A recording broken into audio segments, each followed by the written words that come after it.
Welcome to the Metaforecast and Speak Easy with Haroon, conversations with artists, creatives, troublemakers, and it'll be interesting to see which one Ryan is, or which ones. I mean, this guest, Ryan Dre Sinclair, is pretty much the guy in Birmingham.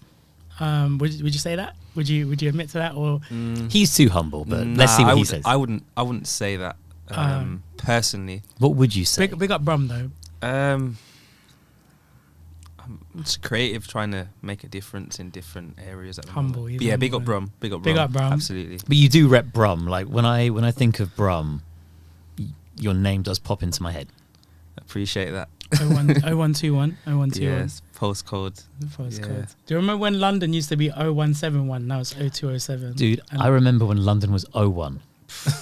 01, you know. 01. 01. I'm talking okay. about like 1985. Wow. Okay. That's 2 years before I was born. I didn't even know there was codes Yeah. in London. Like I didn't know it was the same. No, so it as, was like, overseas. 01, then it was 0181, then it was Ah. 0207 and 0208.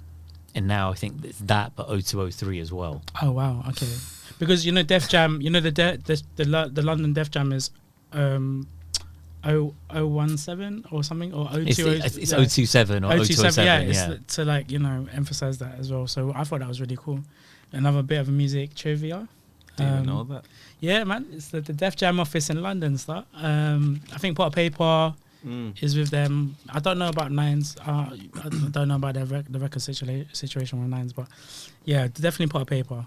Is that the one that Wretch is a part of? I think so. Yeah, He's the creative director for the Def Jam label we're talking about. Yeah, that makes a lot of sense. But that's crazy because his day job is creative director there. Yeah. He's also got the CBD oil business, which Yeah. I don't know if you've ever been to one of the stores. No, I've not. But Have you been? Yeah, just to look at the prices. Okay. And I was like, I'm not sure my organs could fetch enough money to buy some of the stuff in here. And the Like, stuff there's- is for your organs as well. I love the irony. Yeah. But yeah, big up Reg. Yeah. He's in my top 10. Ever?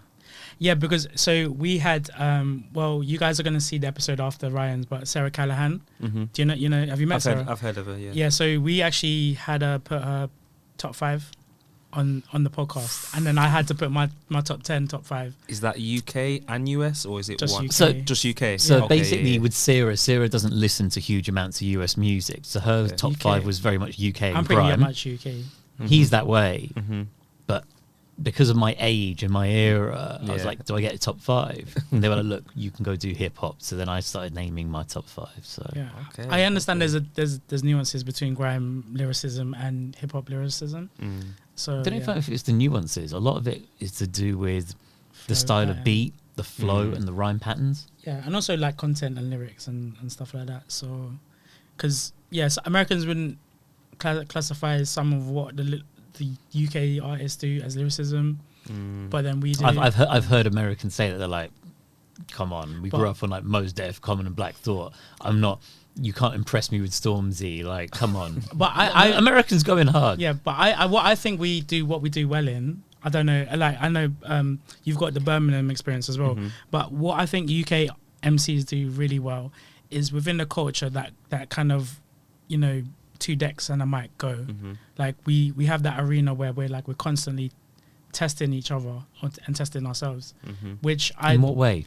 well, you know, like when you do like radio sets, or if you go to like a party and then People clash. people clash, people spit, and like even from like pirate radio station era days, like all the MCs that you see now that are big came up through that underground where like they were just constantly, there's DVDs, there's hours of content of just Yeah, no, I've them heard. spitting Like, for it seems stuff. like a lot of those artists had like reams of lyrics in their back pocket, Yeah. ready for if someone was going to test them. Gets actually had like the notepad, you know, remember the notepad? And he's I've like, yeah, I seen got some one for clips. this one. Yeah, I was like, okay. Yeah. And then obviously, yeah, Birmingham's got like Socks and then Socks. Invasion.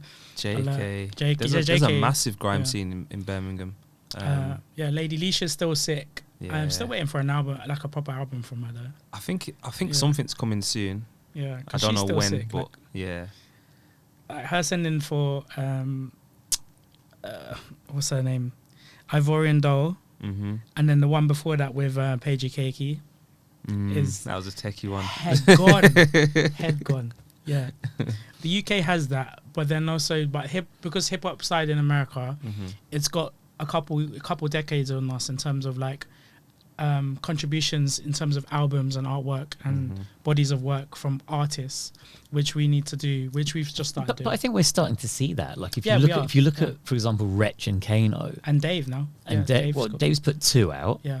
You know, Kano's put somewhere between 4 and 5 out. Yeah, but Wretch has put at least 3 to 5 out. yeah, it's funny because like and Dizzy as well. Dizzy's Boy in the Corner is always going to be one of those like But dude, like my professor from undergrad would chat to me about Dizzy Rascal and Fix Up Look Sharp. Like that was an album that just cut through class and generational divides where people, you couldn't have that playing without people just stopping what they're doing, stand to attention and just pay attention and be like, what was that? Yeah.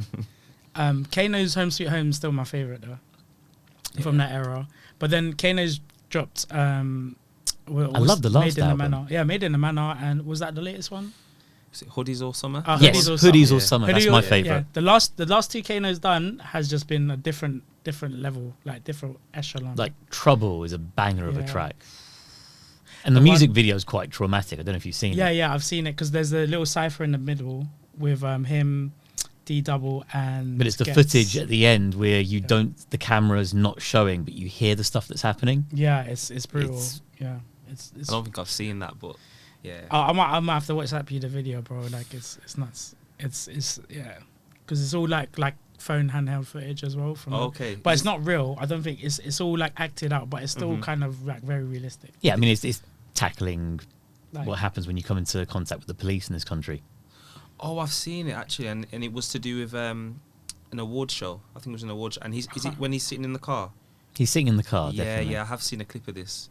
Okay. Oh no, I might have been thinking of another video where it was about like a knife occurrence. But yeah, okay. I was mixing up the titles.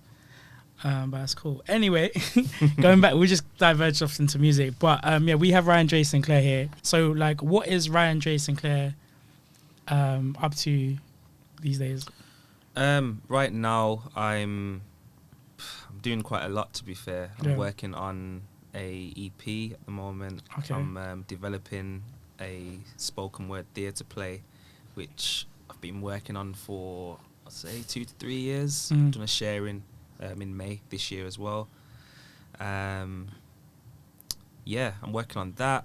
I'm still doing the events, the Empower Poetry events in Birmingham, which are bi-monthly. What else am I doing? I'm just trying to put my hands in anything creative at the moment. Yeah, I hear that. But also knowing that I'm also a person outside of that, and not to. I think what I've learnt recently is my whole profile or identity doesn't need to be creative, and it's become a beautiful experience just reaffirming that within myself. But the creative things I am doing, I feel like I'm challenging myself. It's stuff that I've not done before. So yeah, I'm still performing, not as much as I was the last few years, but that's something that I'm working on to get back in the second part of this year and get back out there, and in London as well.